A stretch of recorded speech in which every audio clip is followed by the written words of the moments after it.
जैन प्यारे साथियों, आप सभी का स्वागत है Kumar Mukesh sir 0.1 YouTube platform पे। साथियों, जैसा कि आप लोग थंबनेल में देखे होंगे, इलाहाबाद हाई कोर्ट आरओ की वैकेंसी कब आ रही है।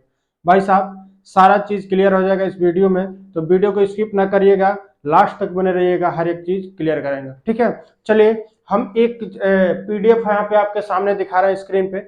इसके बाद इस पीडीएफ में जो चीज लिखा है हम सामने लिख दिए हैं। ठीक है, चलिए तो हम देखते हैं क्या कि आरओ की सीट कितनी अवेलेबल है और कितनी वैकेंसी आनी है और कब तक आनी है। ठीक है, सारी चीजों को क्लियर करेंगे। यहाँ पे देखिए, एक एक करके हम लोग बात कर लेते हैं। 8 पोस्ट है। कौन कौन सा? एक है रजिस्ट्रार, एक है ज्वाइंट रजिस्ट्रार, एक है डिप्टी रजिस्ट्रार, एक है असिस्टेंट रजिस्ट्रार। ठीक है, उसके बाद सेक्शन ऑफिसर, रिव्यू ऑफिसर जिसे आरओ बोलते हैं यही, और असिस्टेंट रिव्यू ऑफिसर और कंप्यूटर असिस्टेंट। हमें बात दो ही चीज पे करनी है, 6वें नंबर पे और 7वें नंबर पे दो वैकेंसी के बारे में।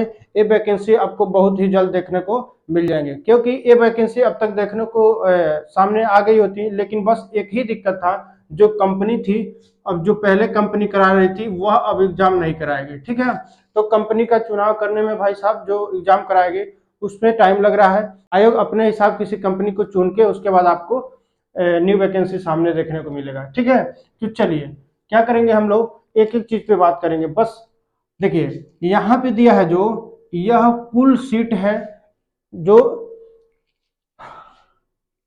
इलाहाबाद हाई कोर्ट में कुल सीट किसका? रजिस्ट्रार का। कुल सीट इतना है, इतने लोग अभी काम कर रहे हैं। ठीक है, वर्किंग स्ट्रेंथ यहाँ पे लिख दिया गया है कि इतना सीट में इतने लोग काम कर रहे हैं, इतना सीट इसमें है और इतने लोग काम भी कर रहे हैं। 80 सीट है, 80 लोग इस समय काम भी कर रहे हैं। 151 में 151 लोग काम कर रहे हैं। यहाँ भी 378 में 378 लोग काम कर रहे हैं। ठीक है, बात रह गई 1416 किसका? यहाँ पे देखिए, रिव्यू ऑफिसर का। ठीक है, तो 1416 में 1044 लोग काम कर रहे हैं। रिक्त पद है, जो वैकेंसी है 372 वैकेंसी है। ठीक है, इसके बाद देखिए असिस्टेंट रिव्यू ऑफिसर, यहाँ पे 468 कुल पोस्ट है और 368 लोग काम कर रहे हैं। बचा 100 जो है उसी पे वैकेंसी आनी है। यानी यही है जो आप लोग थंबनेल में देखे हैं, यही वो वैकेंसी है, वो देखने को आपको मिलेंगी। क्योंकि इसका कोई अभी नोटिफिकेशन नहीं, कोई भी सूचना नहीं है, तो इसके बारे में तो बात करना उचित नहीं होगा। लेकिन इन दो वैकेंसी को आपको लगभग लगभग मार्च के एंड तक, ठीक है, मार्च के एंड तक देखने को मिल जाएगा, आरओ और एआरओ की। ठीक है, तो आप सभी से एक रिक्वेस्ट रहेगा कि आप अपनी तैयारी में लग जाएंगे। बहुत ही जल्द आपको ये वैकेंसी देखने को मिलेगी। हर एक चीज आपको, जैसे कुछ इसमें चेंजेस नहीं है, जैसे पिछले वैकेंसी में थे, आप उसका नोटिफिकेशन, बैक वाले वैकेंसी का नोटिफिकेशन डाउनलोड करके आप देख सकते हैं। ठीक है, सेम वैसे सिलेबस चाहे हर एक चीज उसी तरह रहने वाला है।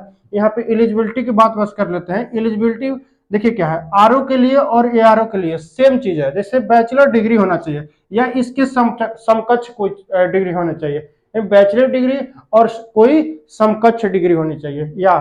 ठीक है, यहाँ पे देखिए इसके साथ ही साथ चाहिए डिप्लोमा चाहिए या डिग्री चाहिए इन कंप्यूटर साइंस। ठीक है, इन कंप्यूटर साइंस, यानी कोई डिप्लोमा या डिग्री चाहिए कंप्यूटर साइंस का।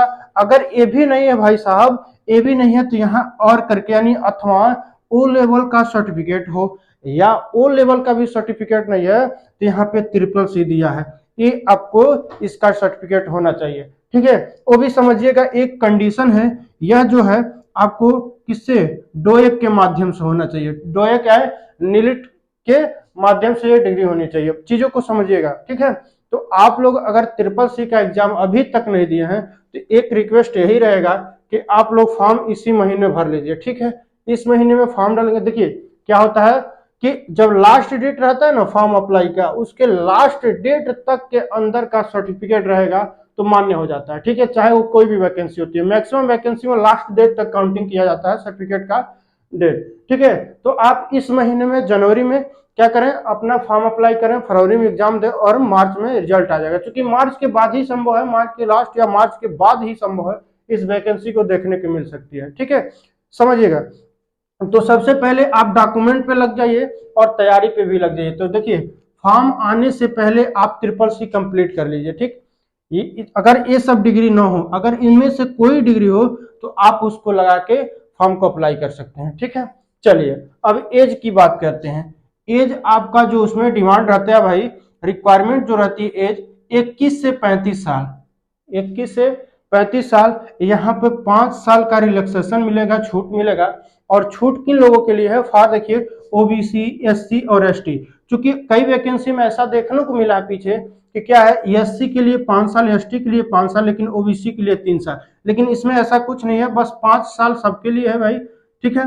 और आप लोग फोकस करिएगा कि क्या है, 5 साल का रिलैक्सेशन ओबीसी, एससी और एसटी तीनों के लिए है, ठीक। यहाँ पे देखिए पेपर जैसे पहले होता था, हमने बोला भी एक बार कि आप पीछे वाला जो एग्जाम हुआ उसका नोटिफिकेशन डाउनलोड करिएगा, उसमें सारा चीज पढ़ लीजिएगा, हर एक चीज क्लियर है।